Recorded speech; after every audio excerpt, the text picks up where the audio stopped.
Oi, gente, eu sou a Kizzy e esse é o canal Programação Dinâmica.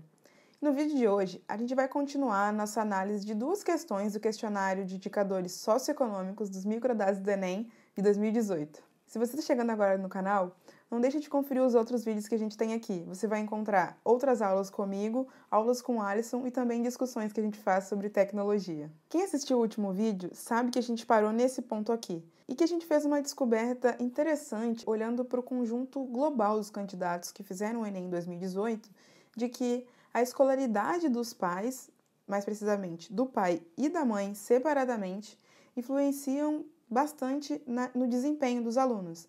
O que a gente observou, de fato, foi que a média dos alunos, tanto em matemática quanto em português, ela cresce conforme cresce a escolaridade do pai e da mãe. Mas aí eu comecei a me questionar sobre uma outra coisa e comecei a pensar numa hipótese. Se a gente separar o conjunto de dados por estados, será que essa tendência se concretiza? Então eu quero saber se essa tendência, ela, além de ser global no meu dado, ela também se concretiza se eu reduzir a população. Então, olhando para cada estado, eu quero saber se eu vou obter o mesmo resultado. Para fazer isso, a gente vai utilizar um método do Pandas, mais uma vez, a gente cada vez descobre um pouco mais sobre o Pandas, que é uma forma da gente filtrar valores de uma determinada coluna. Então, o que eu vou fazer é pedir para o Pandas filtrar para mim a informação de um estado só, e a gente vai começar por aí, a gente vai começar olhando para um só e ver qual que é o resultado. E esse método do Pandas que eu tô falando, ele se chama WHERE, que a tradução em inglês, embora minha pronúncia não seja perfeita, WHERE significa onde. Para fazer isso, pessoal, eu vou seguir os passos iniciais que eu tenho feito muito similarmente em todos os vídeos. Então, importa o Pandas, importa o conjunto de dados, roda a cabeça do conjunto de dados para ver se funcionou, pega as colunas do conjunto de dados, né, do data frame no caso, e escolho as colunas de interesse. Hoje eu vou trabalhar com as colunas muito similares que eu trabalhei no vídeo anterior, só que eu vou adicionar uma, que é a sigla da UF Residência. Então essas são as colunas que eu vou escolher para trabalhar, só que eu vou fazer algo um pouco diferente aqui. Em vez de eu fazer de novo, como eu tinha feito, toda vez eu volto lá no meu conjunto completo e recolho essas colunas de novo, eu vou apenas adicionar a coluna sigla UF de residência ao meu data frame que eu gerei no último vídeo, que é esse aqui, em que eu tinha as minhas colunas, número de inscrição, nota na matemática, nota na redação, as questões 0, 1 e 2 com as respostas por letras e as colunas que a gente adicionou que tem a versão estendida da resposta. Eu vou adicionar mais uma coluna nesse data frame. Isso é uma coisa legal que a gente não tinha feito ainda. Então, eu vou passar a coluna do data frame original, do completão, para esse aqui. Para fazer isso, eu simplesmente preciso rodar esse comando. E para verificar o que aconteceu, a gente vai usar o head mais uma vez. Pronto, pessoal.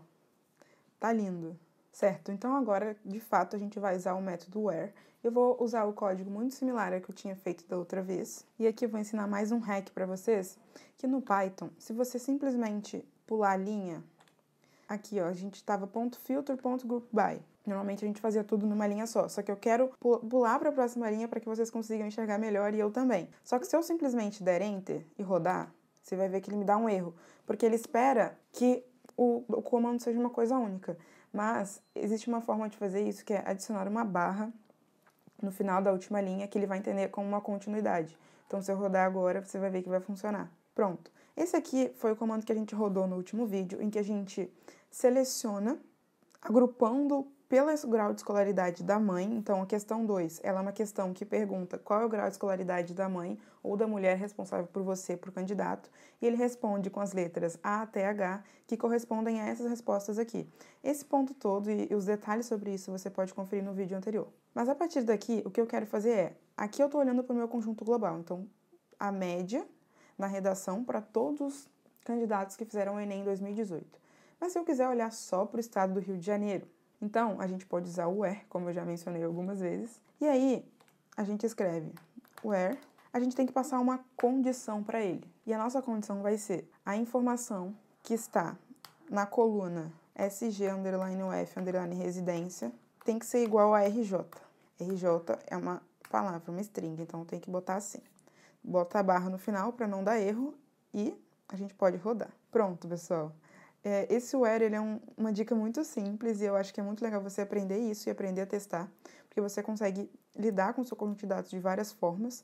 Então aqui eu selecionei o RJ Eu posso copiar esse mesmo código, por exemplo, e filtrar por SP para a gente comparar as médias. Olha que interessante. E aí, mais uma vez, a gente vê aqui que aquela tendência, ela parece estar se confirmando. Então, a escolaridade está influenciando diretamente na média dos candidatos. Mas, assim, o where é muito bacana, eu consigo ver casos concretos, casos pontuais, mas e se eu quiser ver todos os estados ao mesmo tempo? Ou se eu quiser saber sobre todos os estados?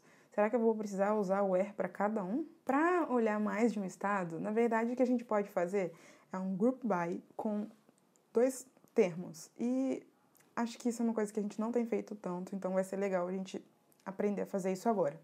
Bom, para fazer isso eu tenho que passar uma lista dentro do group by, fazer a média e rodar. E olha que legal o que acontece. Agora eu consigo ver, eu tenho uma informação aqui distribuída por estado. Eu consigo ver essa tendência.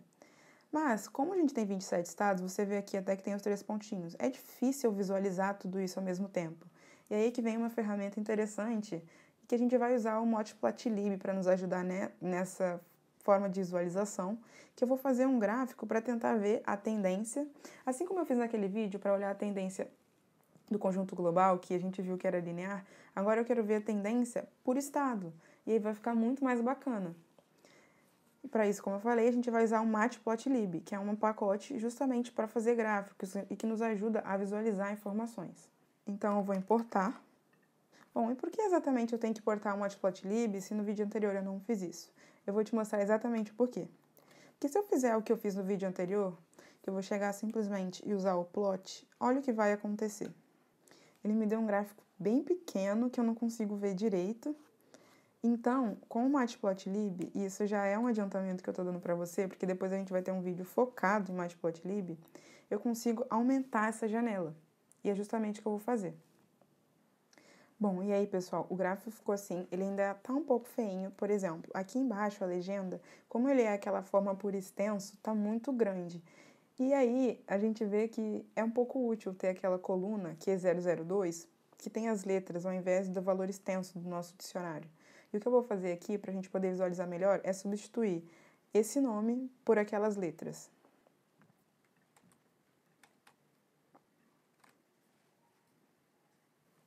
Uau, agora sim, bem melhor. Aqui a gente já consegue ter uma noção de que aquela tendência que a gente tinha antes, ela é muito similar para todos os estados. E mesmo que sejam várias linhas e que você não consiga identificar exatamente o que é cada um, como a gente quer ver tendência por um grupo de estados, esse tipo de gráfico é muito útil. Se a gente quisesse ver a informação para cada estado mais granularizada, a gente precisaria de um outro tipo de apresentação para esse dado. E aqui a gente tem, então, uma linha que cresce, sendo que, vamos relembrar o que significa essas letras? Para você que não viu o último vídeo também vai ficar mais fácil de entender. Bom, então aqui a gente tem que A nunca estudou, B não completou a 4ª série, até o G que é completou a pós-graduação. Então, de A a G a escolaridade cresce, e o H é o não sei. Voltando para o nosso gráfico, então, a gente vê, então, que conforme cresce a escolaridade, cresce a média na redação. E o H é onde dá uma caída aqui, que é o não sei. E, bom, esse H, ele tá enviesando um pouco nossa tendência, né? Porque como o não sei pode ser qualquer coisa, é difícil a gente posicionar ele em algum lugar bacana. Então, eu vou usar o where que eu já ensinei para vocês para tirar o H daqui. Então, agora sim a gente consegue ver uma tendência mais legal. Aqui a gente usou o Matplotlib e a gente usou esse método aqui de subplots, que ele define o tamanho da imagem. Então, vou mostrar para você que se eu diminuir bem aqui, a figura vai diminuir. Ó, ficou bem pequena. E se eu aumentar bastante, a figura vai aumentar bastante. Pronto, bem grande. E aqui embaixo é onde eu estou dando um título para o nosso gráfico. Deixa eu só voltar aqui para um jeito que a gente consiga ver melhor. E aqui a gente tem, então, esse título aqui. Isso tudo são coisas que a gente pode configurar usando o Matplotlib. A gente tem como aumentar, inclusive, a fonte das legendas, a gente tem como tirar. E eu vou me dedicar a fazer um vídeo especificamente disso, porque é uma ferramenta muito poderosa. Mas eu resolvi já dar uma palhinha para você ir se adaptando já à forma como o Matplotlib funciona. Por enquanto, vai ficar um pouco parecendo mágica, mas não tem problema, você já pode usar. E aqui também, pessoal, eu tenho que explicar para vocês que eu usei esse unstack. E eu vou explicar isso mostrando o que acontece se eu tirar ele daqui. Quando eu tiro aquele unstack seria desempilhar a tradução. Ele está mostrando pra gente todos aqueles dados, esses dados aqui, ó, ele está pegando essa coluna, nota da redação, e ele está botando no gráfico de maneira linear. Então, como se esses grupos aqui não existissem, ele está só pegando essa informação e jogando no gráfico. Quando eu mando ele desempilhar, ele justamente faz o que eu quero, que é separar por grupos do group by. Então, eu vou voltar com o unstack aqui e pronto, ele faz exatamente o que a gente gostaria. Ele separa pra gente a informação por grupos. Bom, pessoal, então nesse vídeo a gente aprendeu a usar o where e a gente aprendeu um pouquinho mais a usar o Matplotlib, que é uma ferramenta muito legal. A gente aprendeu também a usar o group by com 2 termos, em que a gente tem que passar uma lista. E assim, eu espero que você tenha conseguido aproveitar. Se você ficou com alguma dúvida, deixa aqui embaixo. Não se esquece de deixar o seu like se você gostou, de compartilhar com algum amigo que você acha que possa se interessar por esse vídeo. Muito obrigada e até a próxima!